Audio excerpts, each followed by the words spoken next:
പോളണ്ടിനെ ഹിറ്റ്ലറുടെ സൈന്യം കീഴടക്കി. എങ്ങും നിസ്സഹായതയുടെ നിലവിളികൾ, മരണത്തിന്റെ ഞരക്കങ്ങൾ, ഭീതിയുടെ ദീർഘനിശ്വാസം. പോളണ്ടിലെ കത്തോലിക്കരുടെ തെരുവിലെ നിരവധി ഫ്ലാറ്റുകൾ രാത്രി ഏറെ. ഒരു ഫ്ലാറ്റിന്റെ പുറത്തേക്കുള്ള ജനാല സാവധാനമടഞ്ഞു. ആ ജനാലകൾക്കിടയിലൂടെ ഒരു കുഞ്ഞിന്റെ നിലവിളി അരിച്ചെത്തുന്നുണ്ട്. ആരോ ആ കുഞ്ഞിനെ മൃദുവായി ശകാരിക്കുന്നുമുണ്ട്. അതെ, അത് സോഫിയുടെ വീടാണ്. സോഫി, അതിസുന്ദരിയായ കത്തോലിക്കൻ യുവതി. ഹിറ്റ്ലറുടെ ഗെസ്റ്റപ്പോകൾ സ്വന്തം ഭർത്താവിനെ തീകുണ്ടത്തിലേക്ക് വലിച്ചെറിയുന്നത് നോക്കി നിൽക്കേണ്ടി വന്ന ഹതഭാഗ്യം. 100 വസന്തം തളിരണിയുന്നു, പൂവണിയുന്നു, പൊലിയുന്നു. 100 വസന്തം തളിരണിയുന്നു, പൂവണിയുന്നു, പൊലിയുന്നു. സ്വന്തം സ്വപ്നങ്ങൾക്ക് വർണ്ണങ്ങൾ വാരിപ്പൂശിയ സോഫി, പക്ഷേ വിധിയുടെ കൈകൾ തഴുകുമ്പോൾ അത് വിധിയോ തീമഴയാകുന്നു. വിധിയുടെ കൈകൾ തഴുകുമ്പോൾ അത് വിധിയോ തീമഴയാകുന്നു. സോഫിക്കിപ്പോൾ ഒരൊറ്റ സ്വപ്നം മാത്രം. തന്റെ മക്കൾ ജാൻ, ഈവ. മൂത്തവൻ ജാൻ, ഇളയവൻ ഈവ. ജാൻ മിടുക്കനാ, അച്ഛനെ പോലെ. ഈവ കുറുമ്പുകാരിയാ. എന്നാൽ എന്താ, മാലാഖയുടെ ശബ്ദം. അതു മാത്രം മതിയല്ലോ. പക്ഷേ ഇവരെ എങ്ങനെ വളർത്തും? ഒരു കഷ്ണം റൊട്ടി പോലും എങ്ങും കിട്ടാനില്ല. പുറത്തേക്ക് ഇറങ്ങാൻ കഴിയുന്നില്ല. ഹിറ്റ്ലറുടെ ഗെസ്റ്റപ്പോകൾ ജൂതന്മാരെ മാത്രമല്ല, കത്തോലിക്കരെ പിടിച്ചുകൊണ്ട് പോകുന്നു. ഗ്യാസ് ചേമ്പറിൽ തള്ളുന്നു. അമ്മേ, എനിക്ക് വിശക്കുന്നു അമ്മേ. ഈവ നിലവിളിക്കാൻ തുടങ്ങി. പൊന്നുമോളെ, കരയരുത്, നേരം വെളുക്കട്ടെ. ഇല്ല അമ്മേ, ഞാൻ ഇപ്പൊ ചത്തുപോകും. എന്റെ പാവക്കുട്ടിക്കും വിശക്കുന്നു അമ്മേ. ഈവ തന്റെ കയ്യിലിരുന്ന പാവക്കുട്ടിയെ ചുംബിച്ചു. പൊന്നുമോളെ, ബഹളം വെക്കരുത്. ആ കാലമാടന്മാരെ നിന്നെ പിടിച്ചുകൊണ്ട് പോകും. എന്റെ സ്വപ്ന നിലങ്ങളിൽ വിരിയും മോഹപുഷ്പങ്ങളല്ലേ, എന്റെ നീലാകാശം നൽകിയ നിത്യതാരങ്ങളല്ലേ, നിത്യതാരങ്ങളല്ലേ. ബഹളം വെക്കരുത്. ആർക്കും ആരെയും സഹായിക്കാൻ കഴിയാത്ത കാലമാണ്. വാ, രണ്ടുപേരും വന്ന് ഉറങ്ങാൻ നോക്ക്. ആ കുട്ടികൾ തളർന്നുറങ്ങി. വൃദ്ധയും രോഗിയുമായ വല്യമ്മയുടെ ഞരക്കം മാത്രം കേൾക്കാം. നിമിഷങ്ങൾ എണ്ണി നീങ്ങി. സോഫേ, വല്യമ്മ, സോഫിയുടെ ഭർത്തൃമാതാവ്. എടി, എനിക്ക് വിശക്കുന്നടി, എനിക്കെന്തേലും തിന്നാത്താടി, തിന്നാത്താ. അമ്മേ, ബഹളം വെക്കരുത്. അവന്മാർ എപ്പോഴാ വരുന്നതെന്ന് പറയാൻ പറ്റില്ല. ഏതവന്മാരാടി, ഇത് നമ്മുടെ വീടല്ലേ. അമ്മേ, നിരത്ത് മുഴുവൻ പോലീസും പട്ടാളവും. കാണുന്നവരെ മുഴുവൻ അവർ പിടിച്ചുകൊണ്ടു പോകുന്നു. പിടിച്ചുകൊണ്ടുപോകാൻ അതിന് നമ്മൾ കുറ്റമൊന്നും ചെയ്തിട്ടില്ലല്ലോടി. എടി, എനിക്ക് വിശക്കുന്നടി. വല്ലമ്മയ്ക്ക് കണ്ണും മൂക്കുമില്ല. പോളണ്ടിലെ ജൂതരെ മുഴുവൻ ഹിറ്റ്ലർ മഡഗാസ്കറിലേക്ക് നാടുകടത്തുന്നു, അല്ലെങ്കിൽ ഗ്യാസ് ചേമ്പറിൽ തള്ളുന്നു. പൊട്ടിക്കരയാൻ ചിരിക്കാൻ കഴിയില്ല, കെട്ടറ്റു വീണുപോയി ജീവിതം, കെട്ടറ്റു വീണുപോയി. പൊട്ടിക്കരയാൻ ചിരിക്കാൻ കഴിയില്ല, കെട്ടറ്റു വീണുപോയി ജീവിതം, കെട്ടറ്റു വീണുപോയി. ജൂതന്മാർ മാത്രമല്ല, ഫാസിസത്തിന്റെ കുഴലൂത്തുകാർ പോലും രക്ഷപ്പെടുന്നില്ല. ബന്ധങ്ങളിൽ ഇനി സ്വന്തമെന്നോതുവാൻ ദുഃഖങ്ങൾ പോലുമില്ല, സ്വന്തം സ്വപ്നങ്ങൾ പോലുമില്ല. ബന്ധങ്ങളിൽ ഇനി സ്വന്തമെന്നോതുവാൻ ദുഃഖങ്ങൾ പോലുമില്ല, സ്വന്തം സ്വപ്നങ്ങൾ പോലുമില്ല. അമ്മയ്ക്കിതൊന്നും അറിയില്ല. ഹിറ്റ്ലറെ സംബന്ധിച്ചിടത്തോളം ജൂതവിരോധം ലോക മേധാവിത്വം സ്ഥാപിക്കുവാനുള്ള ഒരു നിമിത്തം മാത്രം. വർഷങ്ങളായി ക്രിസ്ത്യൻ മനസ്സുകളിൽ കറുത്തു കട്ട പിടിച്ചു ചെയ്തത്. എന്നാൽ ഇപ്പോൾ അവർ ക്രിസ്ത്യാനികൾക്ക് നേർക്കും തിരിഞ്ഞിരിക്കുന്നു. ബ്രിഗലിലെ ഗ്യാസ് ചേമ്പറുകളിൽ നിന്ന് ജൂതന്മാരുടെ മാംസം കരിയുന്ന മരണത്തിന്റെ ഗന്ധം ഉയർന്നപ്പോൾ മറ്റു ചിലർ ആഹ്ലാദ നൃത്തം ചവിട്ടി. യഹോവയെ തള്ളിപ്പറഞ്ഞവർ അനുഭവിക്കട്ടെ, അനുഭവിക്കട്ടെ.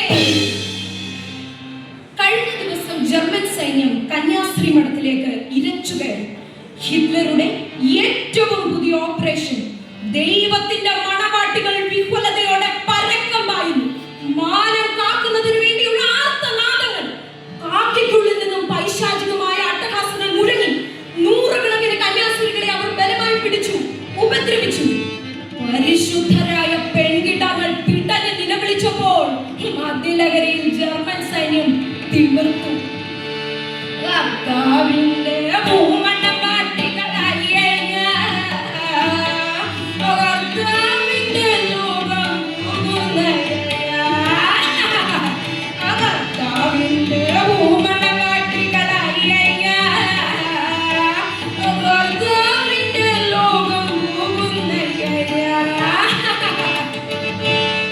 മണിക്കൂറുകളോളം അവരുടെ താണ്ഡവ നൃത്തം തുടർന്നു. മഠവും പരിസരവും ചോരത്തളം കിട്ടി നിന്നു. ആർത്തനാദങ്ങൾ ക്രമേണ ഞരക്കങ്ങളായി മാറി. അത് നേർത്ത് നേർത്ത് നിലച്ചു. ജൂതന്മാർ മാത്രമല്ല, എല്ലാവരും കശാപ്പ് ചെയ്തു. ആരോ ചോദിക്കാൻ, ആരോട് പറയാൻ? അമ്മയ്ക്ക് ഒന്നും അറിയില്ല. സോഫി കണ്ണു തുടച്ചു. ഇവ ഓടി. അമ്മേ, അമ്മ എന്തിനാ കരയണേ? വിശന്നിട്ടാണോ? എന്റെ പാവക്കുട്ടിക്കും വിശക്കുന്ന അമ്മേ. ഇന്നലെ പാവക്കുട്ടി ഒന്നും കഴിച്ചു. എന്റെ വിശപ്പ് സാരില്ലായിരുന്നു. എന്റെ പൊന്നുമോളെ. സോഫി അവളെ മാറോട് ചേർത്തണിച്ചു. അമ്മ നാളെ 2 കുട്ടികൾക്കും ഇറച്ചിയും റൊട്ടിയും കൊണ്ടുവരാട്ടോ. അത് വെറും ഒരു വാക്കാണെന്ന് അവൾക്ക് തന്നെ അറിയാം. സോഫിയെ തല വീണ്ടും ഉണർന്നു. എടി, എനിക്കും കുറച്ച് താടി ഇറച്ചി. അമ്മേ, ഇറച്ചി എന്ന് പറഞ്ഞു ബഹളം വെക്കരുത്. അവൾ പറഞ്ഞതിൽ കാര്യമുണ്ട്. ഇറച്ചി പോലുള്ള ഭക്ഷ്യവസ്തുക്കൾ ജർമ്മൻ പട്ടാളക്കാർക്ക് മാത്രമുള്ളതാണ്. സാധാരണ പൗരന്മാർ ഇറച്ചി ഉപയോഗിക്കുന്നത് ജർമ്മൻ സൈന്യം കർശനമായി വിലക്കിയിരുന്നു. എടി, എനിക്ക് വിശക്കുന്നടി. തള്ളയ്ക്ക് ഭ്രാന്ത് പിടിച്ചു. വിശപ്പിന്റെ ഭ്രാന്ത്. വാതെല്ലാവരും മുട്ടുന്നു. അമ്മേ, മിണ്ടരുത്, മിണ്ടരുത്. പുറത്താരുമുണ്ട്. മിണ്ടും, കൊണ്ടുവാടി. വീണ്ടും മുട്ട. ഭീതിയോടെ അവൾ വാതിൽ തുറന്നു. പ്രതീക്ഷിച്ചതുപോലെ മുൻപിൽ ഗെസ്റ്റപ്പോ. അവൾ നടുങ്ങി വിറച്ചു. ഉയർന്നൊരു ഓഫീസർ പെട്ടെന്ന് ഉള്ളിലേക്ക് കയറി. എന്താണ് ഇതിന്റെ പേര്? സോഫി. ഓ, ആ യൂണിവേഴ്സിറ്റി പ്രൊഫസറുടെ മകൾ അല്ലേ? അതെ. ഇന്ന് ജൂതന്മാരല്ല, ഞങ്ങളെ ഉപദ്രവിക്കരുത്. അത് നിന്നോട് ചോദിച്ചോ? ഒപ്പം മുഖമട്ടച്ചൊരടി വീണു. ഓഫീസർ അവളുടെ മുട്ടിക്കുത്തിനെ പിടിച്ചുയർത്തി. അവളെ അടിമുടി ഒന്ന് നോക്കി. കൊള്ളാ, കൊള്ളാ. സപ്തസമുദ്രം മിഴിയിലൊതുക്കിയ പെണ്ണെ, സാന്ധ്യരാഗം കവിളിൽ ചാർത്തിയ പെണ്ണെ, 100 വസന്തം നിലാവിലുദിച്ച പെണ്ണെ, നിന്നിൽ താലി ചാർത്തിയതേതൊരു പുരുഷൻ ഭാഗ്യവാനവൻ. ബഹളം കേട്ട് വല്യമ്മ തപ്പിത്തണ്ണി. സോഫിയെ, എന്താ ഇവിടെ? നീ എനിക്ക് ഇറച്ചി തരാമെന്ന് പറഞ്ഞിട്ട് പിടിക്കവളെ. കാത്തുനിന്ന ജർമ്മൻ പടയാളികൾ പെട്ടെന്ന് ഉള്ളിലേക്ക് കയറി. അനധികൃതമായി നീ മാംസം കടത്തിക്കൊണ്ടുവരുമല്ലേടി? ഫ്ലാറ്റ് ആകെ അവരരിച്ചു തുടങ്ങി. എവിടെടുകളെ ഇറച്ചി? ഇവിടെ കൊണ്ടുവന്ന് വെച്ചതാ. സോഫി, കുറച്ച് ഇങ്ങോട്ടും എടുക്കാൻ പറ മക്കളെ. തള്ളയുടെ എല്ലില്ലാത്ത നാവ്. തെളിവിന് അത് മാത്രം മതിയല്ലോ. നിഷ്ഠൂരരായ ജർമ്മൻ പടയാളികൾ സോഫിയൻ കുട്ടികളെ താഴേക്ക് വലിച്ചിഴച്ചു. സ്വസ്തിക് വാഹനത്തിൽ അടച്ചു. എന്തെന്തു മോഹങ്ങൾ, എന്തെന്തു സ്വപ്നങ്ങൾ, എന്തെന്തു ചിന്താ വിവശതകൾ, എന്തെന്തു മോഹങ്ങൾ, എന്തെന്തു സ്വപ്നങ്ങൾ.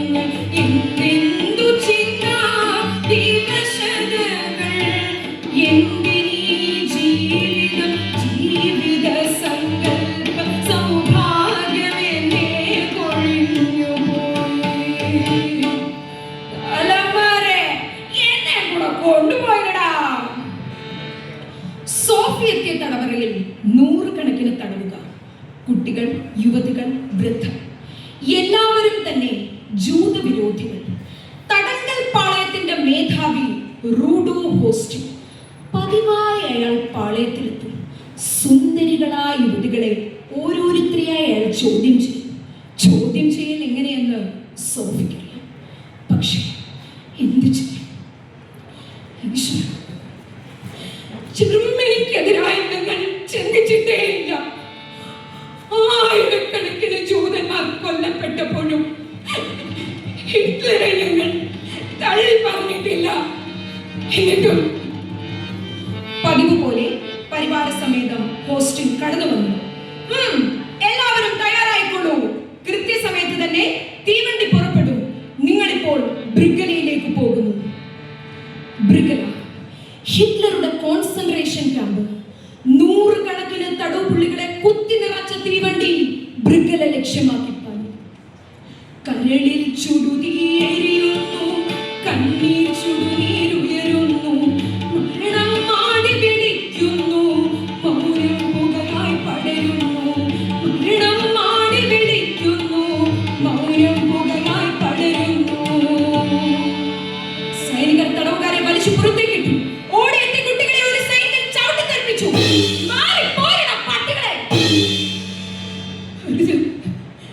എന്റെ കുട്ടികളെ എനിക്ക് തരൂ, അല്ലെങ്കിൽ എന്നെ കൂടി അവരോടൊപ്പം അയക്കൂ പ്ലീസ്. പട്ടാള മേധാവി സോഫിയോടെടുത്തു. ആ സോഫി, ഡോണ്ട് ക്രൈ. നിങ്ങളെ എല്ലാവരെയും ഞങ്ങൾക്ക് ഇപ്പോൾ ആവശ്യമുണ്ട്. എന്നാൽ അവർ ഈ ലോകത്തിന് തന്നെ ആവശ്യമില്ലാത്തവരാണ്. അതാ നോക്കൂ, ഗ്യാസ് ചേമ്പർ കണ്ടിട്ടില്ലല്ലോ. ഇവരെ എല്ലാവരെയും ഞങ്ങൾ അങ്ങോട്ടേക്കാണ് അയക്കുന്നത്. എന്നെ കൂടി അവരോടൊപ്പം അയക്കൂ പ്ലീസ്. സോഫി, നിനക്കൊരു കാര്യം ചെയ്യാം. ഏതെങ്കിലും ഒരു കുട്ടിയെ മാത്രം നിനക്ക് തരാം. ആൺകുട്ടി വേണോ പെൺകുട്ടി വേണോ? വേഗം പറയൂ സുന്ദരി. അവളിൽ നിന്നൊരു ആർത്തനാദം ഉയർന്നു. ഈശ്വര, എന്തൊരു പരീക്ഷണമാണിത്! വേഗം പറയടി. അതൊരു ഗർജനമായി. ഇല്ല, മനഃശക്തിയാണ് ഞാൻ. എന്റെ പൊന്നുമക്കൾ. തിരഞ്ഞെടുപ്പിന്റെ ഏറ്റവും ക്രൂരമായ നിമിഷം. സോഫി കണ്ണടച്ചു. വിരൽ ചൂണ്ടിയത് ജാന്റെ നേർക്ക്. ജാൻ ഓടിയെത്തി. മുൻപോട്ട് കുതിച്ച് ഇതേ ഒരു പട്ടാള മേധാവി ബലമായി പിടിച്ചു. കൊണ്ടുപോകൂ.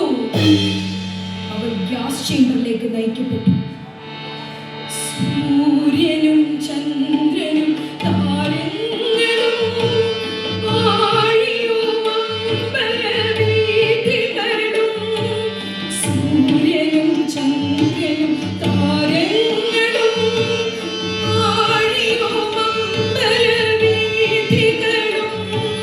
സ്വർഗ്ഗവും സ്വർഗീയ ചിന്തകളും സൃഷ്ടിച്ചതേത് പ്രഭാവമാണോ?